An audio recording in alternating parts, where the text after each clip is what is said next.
Welcome, Destiny friends, to another episode of Where is Xur, IGN show where we find Xur and we look at his inventory. Today you can find Xur at the tower. He's over here hanging out in the hangar, where you can find him on a platform up some stairs. So let's go and pay him a visit.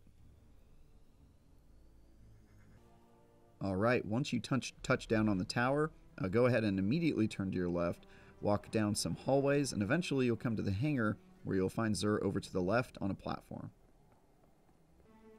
Alright, there he is. Let's see what he has in store. My will is not my own. So first up, his exotic inventory. He's got the two-tailed fox. This is a rocket launcher which I think is a little underrated. It shoots two rockets in one blast, both of which have tracking, which is super cool and interesting, and also has some interesting kind of ways it plays with elemental effects, which I think is cool. So pick this up if you don't have it. Wormhusk Crown. This is a extremely important exotic in the Hunter PvP world, and in PvE it certainly has uses. This roll is pretty decent, 64 overall stats with mobility, resilience, intellect, and strength being its highest. You know, I would recommend picking this up if you don't have a better roll. You probably do, because Wormhusk Crown is very important to hunters, and if you play a hunter, you've probably farmed one. But if you don't, this is a great roll. ACD Zero Feedback Fence. This is I think, another underrated exotic, this one for Titans, which helps you melee better, which Titans are quite a fan of. This one has 65 overall stats.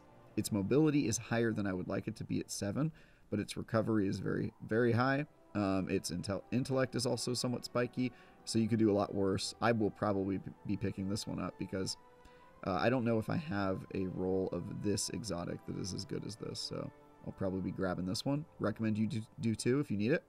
Then we've also got the Contraverse Hold, an interesting Warlock exotic. The roll this week is just okay.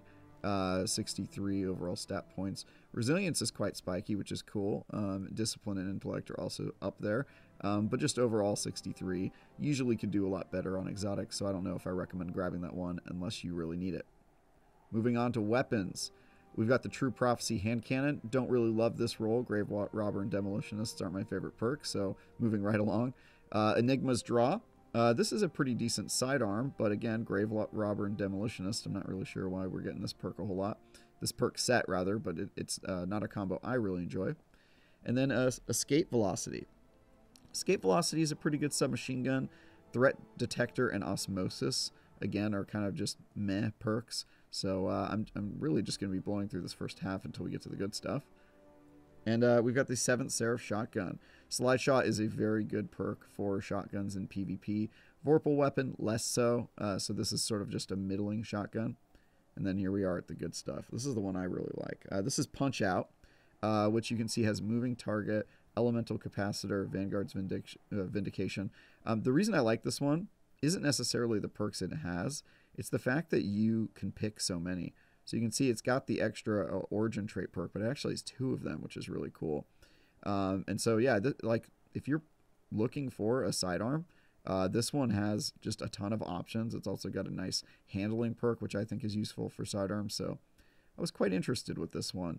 Elemental Capacitor really is not my favorite perk, but it's an interesting one, and Moving Target is very good. So yeah, just overall, I would recommend giving this one a try. Also, look at that handling. 100. It's maxed out handling. It's pretty good for a sidearm when you're trying to clean somebody up that you've already done some damage to. So I quite like this one. Moving on, we've got Negative Space. He sells a sword every week. Every week it's kind of a very similar role. So I guess at this point, if you don't have a good sword, especially with the nerf that happened to Eager Edge, maybe pick this one up. But if not, you probably already have a sword that's better. And then finally, Stars in Shadow. This is a very good weapon, and the roll this week I really like. Feeding Frenzy is, of course, very good, and I think so is Snapshot Sights. It also gives you the option to switch out Feeding Frenzy for Outlaw. So again, I like this one for the same reason I kind of like the Sidearm Punch Out, is because they just give you a lot of perk options on these, and they're good perk combinations. So it's also got a Stability Masterwork, which cannot complain about if you're trying to run in PvP. So I quite like this one. Also, it's a Solar Pulse Rifle. I don't know that we have enough of those in this game, so if you need a good primary weapon that also has elemental effect, this is a good one. And that's it for legendary weapons. Moving on to armor, for Titans this week, they only have one that's really worth talking about, which is right here, these Greaves. 65 overall stats. Now, the bad news is 24 mobility. So if you're like me and you don't like to play a mobility Titan, these will probably not do a whole lot for you. But if for whatever reason you're trying to take advantage of Arc 3.0 and working on a mobility build, 24 mobility, pretty hard to get spikier than that on a legendary, so that's great. And it also has decent intellect and strength.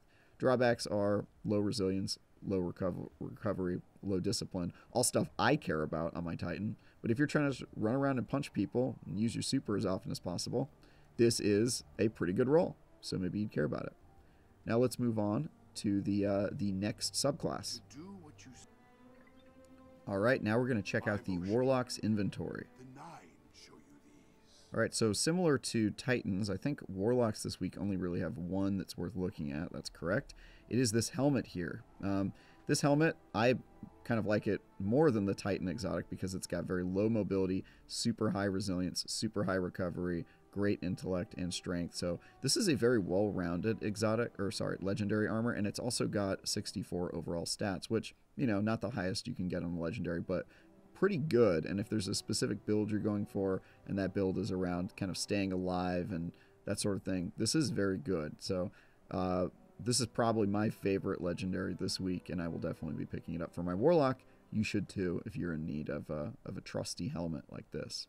That low mobility, it's really hard to beat that. But that's it for Warlocks, and let's move on to our final class, Hunters. And here we are to take a look at the inventory for Hunters. Bring a message from the Nine. I believe Hunters got the short end of the stick this week. Yes, they did. Not a whole lot to look at in terms of good armor. They do have this decent one. It's got extremely spiky intellect and pretty decent recovery. Its mobility is kind of middling, as are most of its other stats except for strength. However, it is 63 overall, which is not bad. And if you need a high intellect, high recovery build, this could be a pretty interesting chess piece. Everything else sort of just very low stat and not worth looking at for Hunters.